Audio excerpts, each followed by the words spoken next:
de l'actualité, le président du Faso, invité d'honneur des journées culturelles du Burkina Faso à Dakar. Organisées par l'Union fraternelle des ressortissants burkinabés du Sénégal, ces journées se sont déroulées les 30 et 31 mars dernier et auront permis au chef de l'État de communier avec ses compatriotes résidant au pays de la Teranga. On en parle dès le début de ce journal. Le pape François achève sa visite officielle au Maroc par une grande messe à Rabat marquée par des appels pour le droit des migrants, la tolérance et la liberté de conscience. Le souverain pontife lance un avertissement contre le prosélytisme. Bonjour, merci de suivre les actualités de la mi-journée sur la télévision du Burkina.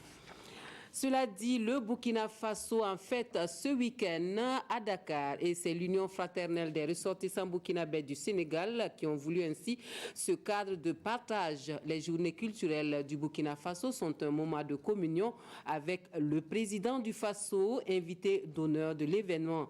À l'occasion, tout le savoir-faire du pays des hommes intègres s'expose au pays de la Teranga pour le plus grand bonheur des compatriotes et des amis du Faso. Ismaël Diloma Sirima pour les temps forts de la manifestation. Au pied du monument de la Renaissance africaine, la communauté burkinabé vivant au Sénégal a dressé ses tentes le temps de 2 journées. Un temps mis à profit pour réaffirmer sa fierté d'être burkinabé.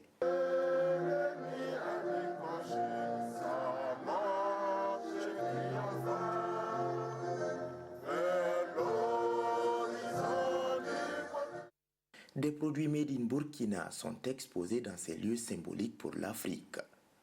Le président du Faso a jeté son regard sur des étoffes comme le Kokodonda et le Faso d'Anfani, de même que sur des mets typiquement burkinabés. La communauté burkinabé vivant au Sénégal, vous savez que c'est l'une des communautés que j'ai trouvée très bien organisée, patriotique.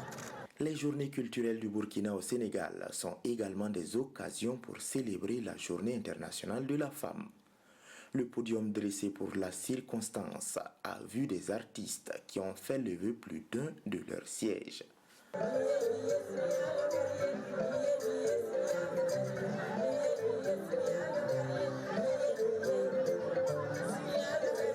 C'est une excellente initiative qui a permis de célébrer pendant ces 48 heures l'amitié entre nos deux peuples, mais qui a témoigné aussi à la fois l'attachement de la communauté burkinabé résidant au Sénégal à sa culture. Le ministre de la Culture pense déjà aux moyens de pérenniser cette initiative et aussi de l'étendre vers les autres communautés burkinabées vivant dans d'autres pays.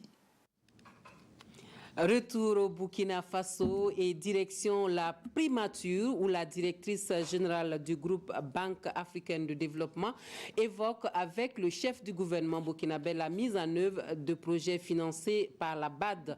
Il s'agit de 3 projets dont les financements sont acquis mais dont la mise en œuvre se heurte à des blocages. Amado Ilboudo et Mounira Kéré nous donnent la synthèse de l'audience.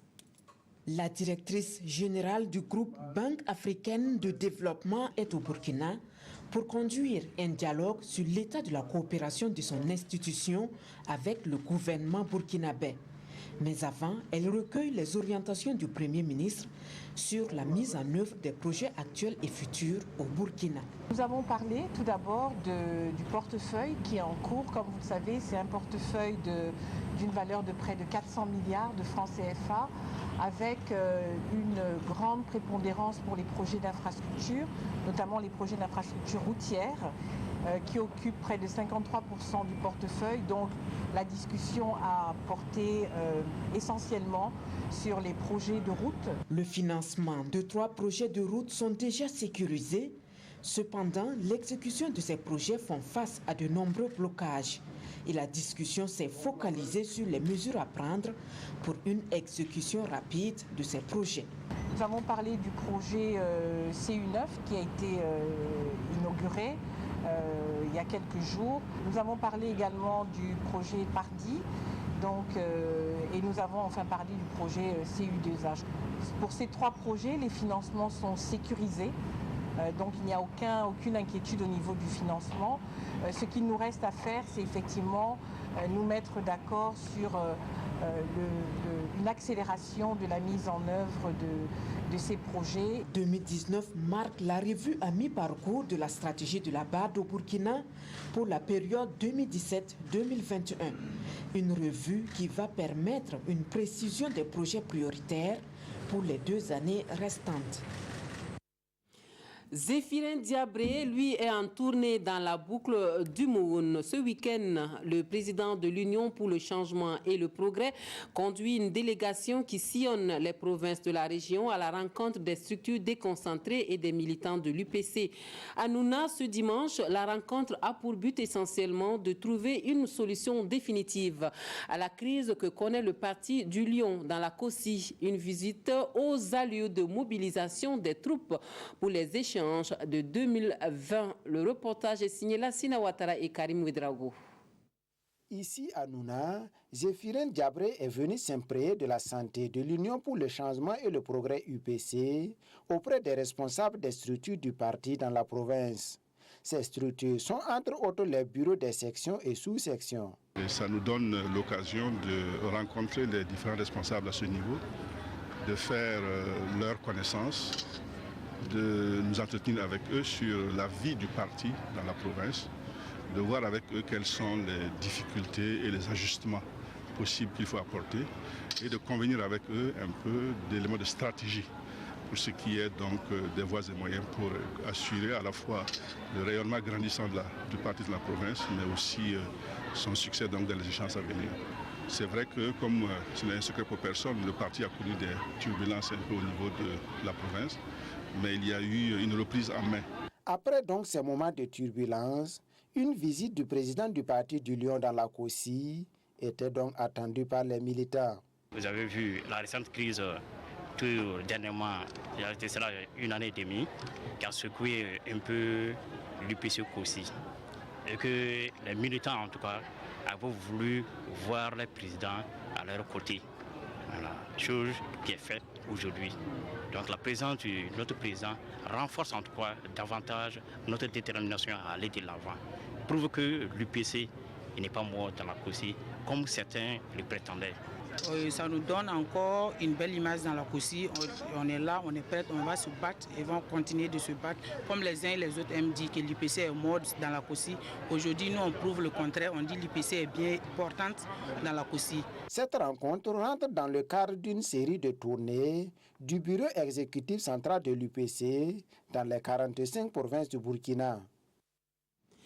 Dans le Sahel, la lutte contre l'extrémisme violent est au cœur de beaucoup d'actions. Le Centre d'information et de documentation citoyenne joue sa partition à travers un séminaire organisé au profit des organisations de la société civile du Burkina Faso et du Mali, ainsi que les forces de défense et de sécurité.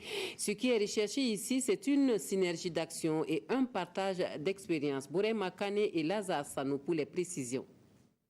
Le Centre d'information et de documentation citoyenne CIDOC entend jouer son rôle dans la lutte contre l'insécurité et la prévention de l'extrémisme violent. C'est tout le sens de ce séminaire qui réunit les organisations de la société civile et les forces de défense et de sécurité. Ces séances au cours desquelles les acteurs seront mis dans une situation de discuter ensemble, de dégager des stratégies, des mécanismes, en tout cas de se partager aussi des expériences, ce qui nous permettra de sortir avec en tout cas de la matière et aller ensuite essayer de mettre en œuvre tout ce qu'on aura dégagé comme stratégie afin effectivement d'apporter notre contribution en tant qu'acteur de la société civile à tous les efforts qui sont faits déjà pour donc prévenir l'extrémisme violent dans notre pays. La menace terroriste ne connaissant pas de frontières, il faut une synergie d'action entre les acteurs, conjuguer les efforts, mais surtout partager les expériences pour endiguer le mal. Au Mali, nous avons mis en place plusieurs cadres. Le cadre le plus en vue en ce moment, c'est une plateforme d'action et d'échange qu'on a mis entre les acteurs de la société civile et les forces de défense et de sécurité, tant nationales qu'internationalement établies au Mali. Donc à ce niveau, les actions de la société civile sont essentiellement de l'ordre de la sensibilisation, de renforcement de capacité et de surtout rappeler la nécessité aux communautés que sans les renseignements, sans l'appui des communautés aux forces de défense et de sécurité en termes de renseignements, nous ne pourrons jamais arriver à lutter efficacement contre la menace terroriste. Le SIDOC intervient au renforcement de la participation citoyenne à la gouvernance sécuritaire dans la région du Sahel depuis 2012. Les acteurs de l'éducation et leurs partenaires, eux, réfléchissent à Ouagadougou sur comment lutter plus efficacement contre la toxicomanie, la drogue et les violences en milieu scolaire. Un document stratégique est élaboré et il est question de sa validation. L'objectif est de réduire sensiblement le phénomène de la drogue et favoriser une éducation de qualité au Burkina Faso. Jean Zongo, Abdul Rasmane Zongo. Juguler la toxicomanie, la drogue et les violences en milieu scolaire, tel est le défi transversal que tente de relever la Troïka, acteur de l'éducation, structure de lutte contre ces méfaits et partenaires. Cela à travers un document de stratégie déjà élaboré et qui fait office actuellement d'examen de passage, en vérité soumis à validation. Malgré les différents efforts que nous déployons dans le milieu scolaire pour prévenir donc la consommation de la drogue, pour prévenir donc la surveillance, donc la toxicomanie et pour prévenir la violence et l'incivisme, le phénomène perdure. Et c'est pour cela que nous avons décidé, en discutant avec les différents partenaires, à élaborer une stratégie sur 5 ans pour favoriser donc le civisme et la citoyenneté donc dans nos différents milieux scolaires. L'atténuation drastique, à défaut de l'élimination de ce poison multiple qu'est la toxicomanie, la drogue, l'incivisme, la défiance de l'autorité et les violences en milieu scolaire, conviction des participants, participe à faire davantage de l'école un environnement serein, un climat apaisé, donc de plus en plus favorable à un enseignement, à un apprentissage, à une éducation de qualité. Du lycée Philippe Zenda Kaboré, toutes promotions confondues organisées en amical, se sont retrouvées hier dimanche pour une journée de souvenirs et d'échanges. C'est un moment qui permet de consolider la solidarité entre anciens et d'avoir une pensée pour les jeunes générations. La Zenda envisage venir en aide au lycée à travers des projets et l'occasion est offerte à travers cette journée. Donc, pour en parler, Nong Bakuda, Zalissa Sanfo. Instant de souvenir, de retrouvailles ici au lycée Philippe Zenda Kaboré. Hier encore, en 1951, ils étaient des écoliers. Aujourd'hui, parents d'élèves. Que de nostalgie. Une nostalgie partagée ici avec la jeune génération à l'occasion de la journée des anciens élèves du lycée Philippe Zenda Kaboré. Mais beaucoup de souvenirs. Quand j'arrive, je vois la cour, ça me rappelle de pas mal de choses. Nos classes en 6e avec tout au plus 45 élèves, avec ces professeurs dynamiques, avec l'ambiance qui existait. Et puis le grand souvenir, c'est la nuit du Zenda. Réellement, c'était une vie réellement sociable. La journée des anciens du lycée Philippe Zenda Kaboré est l'initiative des anciens élèves du dit établissement. L'objectif de l'amicale, c'est de créer un cadre de rencontre et de partage pour écrire une belle histoire de vie scolaire pour cet établissement, si cher à leurs yeux. L'amicale a été créée pour que tous ceux qui sont des anciens du Zenda puissent venir voir l'état des bâtiments, échanger avec les membres de leur promotion et donner des conseils aux jeunes générations pour qu'ensemble on puisse voir qu'est-ce qu'on peut faire pour que cet établissement-là récupère son lustre d'antan. Discipline et rigueur au travail, c'est le conseil des anciens à la jeune génération pour mieux réussir son parcours scolaire. Ici, l'amicale a réaffirmé sa volonté d'accompagner l'établissement pour lui offrir de meilleures conditions d'apprentissage et de travail. Et les femmes fidèles de l'Église des Assemblées de Dieu du Burkina Faso, en fait, ce dimanche à Ouagadougou, et pour cause, elles célèbrent solennellement les 40 ans d'existence de leur association, l'Association des Servantes de Christ. Elles sont de milliers venues de tout le pays pour cet événement qui compte la présence des dirigeants de l'Église et de l'épouse du président du Faso, Sika Kaboré. Les temps forts de la célébration avec Gérard Sommet et Vincent Kendreveogo. Les femmes fidèles des Assemblées de Dieu du Burkina Faso étaient en fête ce dimanche à Ouagadougou. Défilés, chants dans une diversité de langues, ces femmes venues de toutes les régions du pays célébraient les 40 ans de leur association, l'Association des Servantes de Christ, ASC.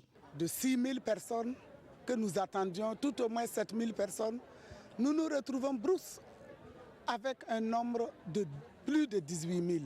Il faut préparer les jeunes sœurs de demain pour qu'aujourd'hui, nous qui sommes là, ces jeunes sœurs-là, après, puissent nous remplacer. Ça m'a beaucoup fait du bien. Des délégations de 13 pays d'Afrique de l'Ouest, de la Suisse, de la Corée du Sud et des États-Unis d'Amérique ont assisté à la commémoration qui a connu la présence des premiers responsables des Assemblées de Dieu du Burkina. Et avec eux, l'épouse du chef de l'État, Sika Kaboré. La recommandation de l'Église nationale était qu'elle parte, alors et que réellement elle mette en pratique la parole du Seigneur Jésus. Allez, faites de toutes les nations mes disciples. Ce qui veut dire aller et de montrer par votre vie, par votre attitude, par vos manières de faire. Alors que Christ est vivant, il pardonne et il soutient.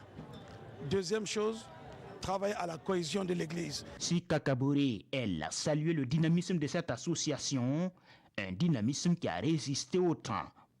À cette occasion, le bureau de l'ASC a traduit sa reconnaissance à des personnalités ayant contribué aux œuvres de leur association ou tout simplement à la promotion de la femme. L'Association des Servantes de Christ, créée depuis 1979, table désormais sur son cinquantenaire avec de nouveaux défis à relever.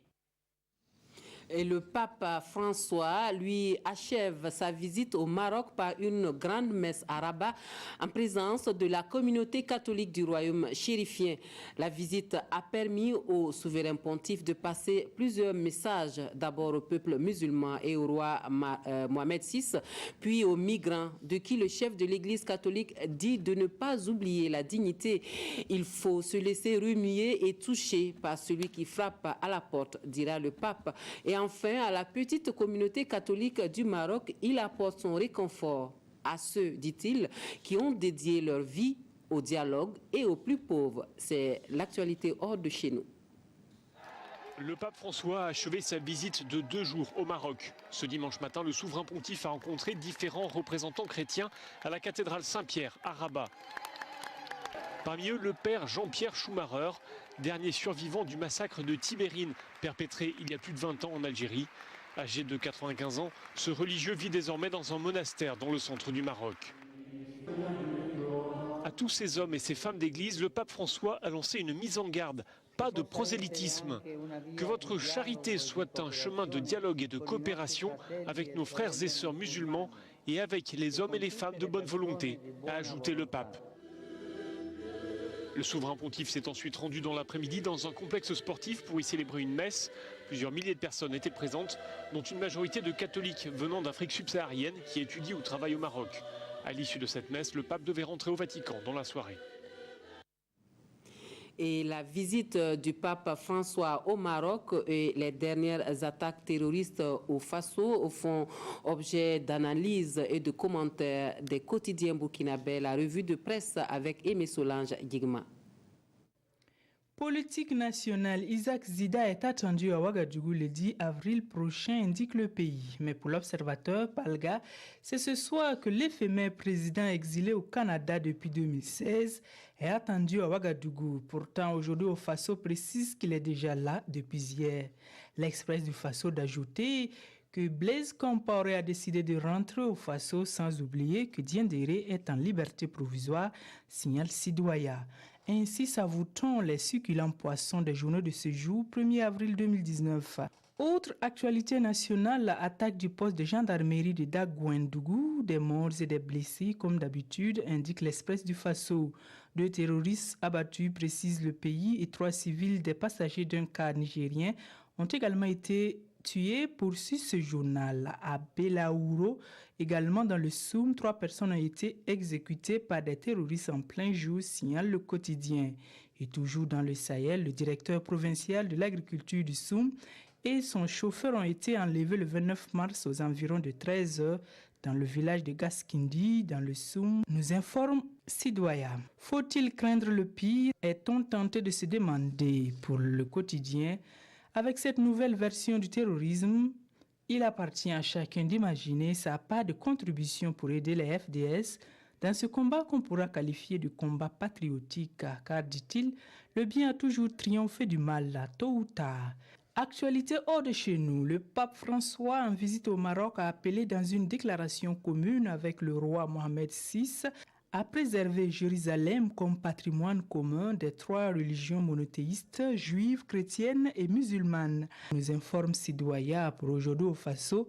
Au-delà des bondieuseries, ce sont les problèmes concrets dont le Saint-Père a essayé de déblayer les pistes. Dans la forme et dans le fond, les intentions sont nobles selon le pays, mais il est fort probable malheureusement qu'elles ne soient pas entendues ou acceptées par le public cible, déplore ce journal. Voilà, c'est tout pour ce journal. Merci de nous avoir suivis. Je vous souhaite à tous et à toutes une très belle journée du 1er avril et surtout, on fait attention aux poissons d'avril.